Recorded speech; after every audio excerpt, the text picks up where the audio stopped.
손흥민 측은 진술서에서 지난해 5월 23일 북중미 월드컵 2차 지역 예선 준비를 위해 한국에 입국했습니다. 당시 양 씨와 손흥민은 교제를 이어오던 중이었는데 5월 31일부터 다음 날까지 양 씨와 만남을 가졌다고 합니다. 6월 2일 원정 경기가 열리는 싱가포르로 떠나기 전날까지 양 씨와 만난 걸 인정한 것인데요. 이때만 해도 두 사람의 관계는 좋았던 거로 보입니다. 이를 뒷받침할 근거는 언론 보도에서 찾아볼 수 있습니다. 당시 복수의 언론은 손흥민이 공항에서 출국하는 모습을 담아 팬들에게 전달했습니다. 이때 손흥민 왼쪽 손가락에 반지를 낀 모습이 포착됐습니다. 문제는 약 한 달쯤 지나 발생하였습니다. 손흥민 측은 한 달 뒤쯤 양 씨가 임신 사실을 알렸다며 이에 손흥민은 양 씨에게 대화를 제안했지만 양 씨 측은 금전을 요구한 채 만남은 거절했다고 밝혔습니다. 이 과정에서 양 씨는 손흥민의 아이를 임신했다면서 태아 초음파 사진을 보냈고 이후 손흥민으로부터 3억 원을 뜯어냈습니다. 손흥민 측은 양 씨의 허위사실 유포가 선수와 팀에 부정적인 영향을 미칠 것을 우려해 공갈, 협박에 응할 수밖에 없었다고 밝혔습니다. 양 씨는 3억 원을 받은 후 외부에 밝히지 않겠다는 취지의 각서도 작성한 것으로 알려졌습니다.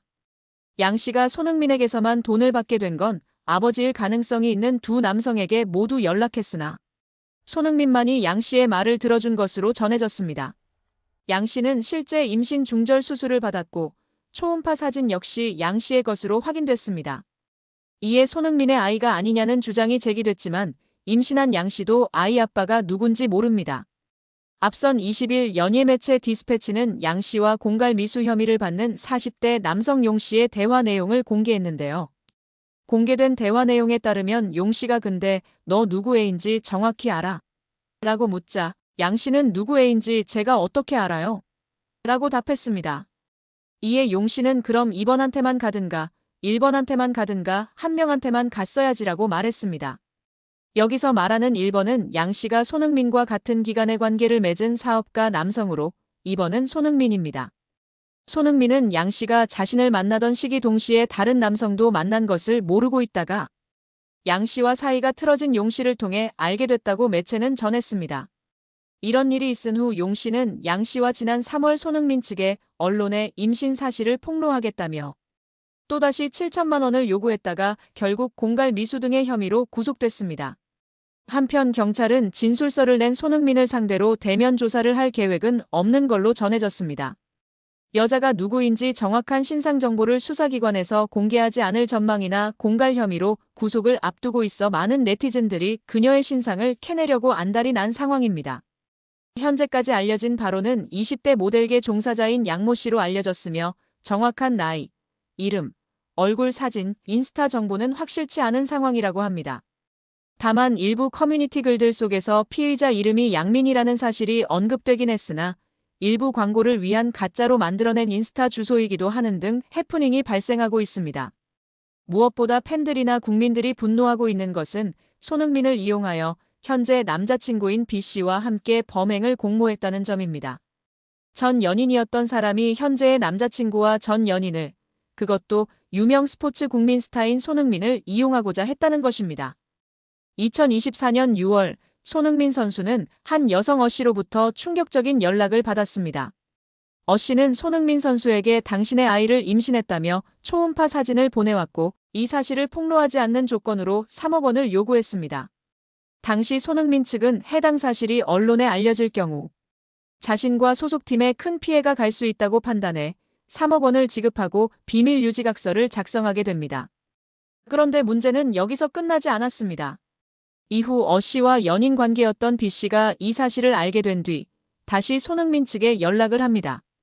그는 이런 각서가 있다는 사실 때문에 씨와 결혼할 수 없다고 말하며 위약벌 조항이 과도하다는 이유로 문제를 제기합니다. 처음에는 합리적인 협의처럼 들릴 수 있었지만 이후 B씨는 손흥민 측의 자료를 언론사에 넘기겠다며 7천만 원을 요구했습니다. 결국 손흥민 측은 더 이상 협박에 휘둘릴 수 없다며 이들을 고소하게 된 것입니다. 이 사건은 크게 두 부분으로 나뉩니다. 먼저 씨가 임신을 빌미로 3억 원을 받은 1차 협박, 그리고 B씨가 비밀 유지각서를 빌미로 다시 협박을 시도한 2차 사건입니다. 법적으로 보면 씨의 행위는 공갈죄에 해당할 수 있습니다. 공갈죄란 폭행이나 협박으로 사람을 겁먹게 하여 재산상 이익을 취득하는 경우를 말하는데요. 임신 여부나 사진의 진위 여부와 무관하게 상대가 심리적 압박을 받아 금전을 지급했다면 형사처벌이 가능합니다. 또한 A씨와 B씨가 협의했는지 여부도 중요한 쟁점입니다. 만약 둘이 협박을 공모한 사실이 드러난다면 공갈 공동정범이 되어 훨씬 무거운 처벌을 받을 수 있습니다. 현재 수사기관은 두 사람의 휴대전화를 압수해 통신 내용 등을 조사 중이며 특히 디스패치를 통해 공개된 카카오톡 대화에서는 B씨가 수십억 받아서 아파트 사주겠다고 말한 정황도 있어 공모 가능성을 배제할 수 없습니다. 그리고 또 하나의 문제. B씨는 실제로 언론사에 제보를 하겠다며 자료 제공의 대가로 2천만 원을 요구했다고 하는데요. 이 부분 역시 공갈미수에 해당할 수 있습니다. 실제로 돈을 받지 못했더라도 협박이 있었다면 형사처벌 대상이 되는 것이죠. 현재 A씨와 B씨 모두 구속된 상태입니다. 구속은 도주 우려 또는 증거인멸 가능성이 있을 때 내려지는 결정이므로 혐의가 곧 확정된 것은 아닙니다. 그러나 재판으로 이어질 경우 전과가 있는 B씨의 경우 더 무거운 처벌을 받을 가능성이 있습니다. A씨 역시 친자가 아님을 알고도 협박을 했다면 죄질이 더욱 나빠져 중형이 예상됩니다. 예전 사건을 보면 배우 이병헌 씨를 협박해 50억 원을 요구했던 여성이 있었습니다. 이때 공갈미수 혐의로 구속이 됐었는데 항소심까지 가서 징역 1년에 집행유예 2년을 받았었습니다. 다만 B씨가 전과가 있어서 공모가 인정된다면 더 무거운 처벌을 받을 수도 있는 상황입니다.